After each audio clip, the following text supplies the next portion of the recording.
ណាខ្ញុំមិនដឹងទេ យាយពិតជាទិញខ្ញុំនៅទីនេះ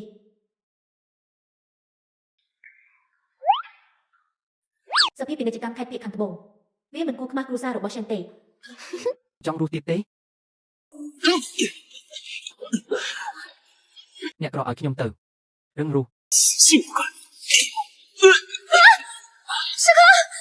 នេះធ្វើពុតជាប្រធានសាជីវកម្មចិនហ៊ានមកសភាពាណិជ្ជកម្មខេត្តភាគខាងត្បូងបង្កបញ្ហាយកគាត់ចេញឥឡូវនេះ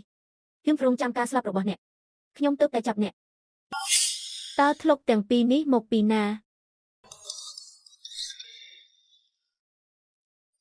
តើខ្ញុំអាចជួយអ្នកជាមួយរឿងនេះបានទេ លោកឈៀនអ្នកគឺជាអ្នកមានបំផុតនៅ Nanchen ពេញពី Nancy Sheway ដើម្បីប្រាប់អ្នកម្ដងទៀតកិច្ចសហប្រតិបត្តិការរវាងគ្រួសារ Chen និង Shen ត្រូវបានបញ្ចប់ទាំងស្រុង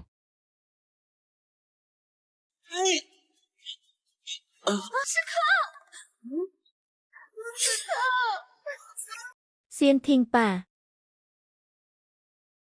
ស្ដាប់ការពន្យល់របស់ខ្ញុំសិងណែនខ្ញុំគ្រាន់តែចង់បង្រៀនគាត់ នេះគឺជាសភាពាណិជ្ជកម្មខេត្តភាគខាងត្បូងមិនហ៊ានបង្កបញ្ហា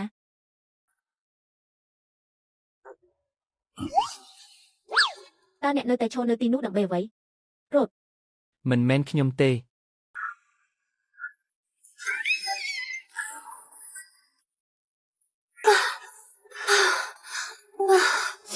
អ្នកគឺជាអ្នកមិនប្រុងប្រយ័ត្នមិនចាំបាច់វាអ្នកណាម្នាក់មកជួយខ្ញុំនៅសភាពាណិជ្ជកម្មខេត្តភាគខាងត្បូងទេបើប្រធានសភាពាណិជ្ជកម្មខឹងតើគ្រួសារ Shen គួរធ្វើអ្វីនៅពេលមានវិបត្តិ ប្រធានសភាពាណិជ្ជកម្មគឺជាជីដូនរបស់ខ្ញុំ 什么？最大秘密。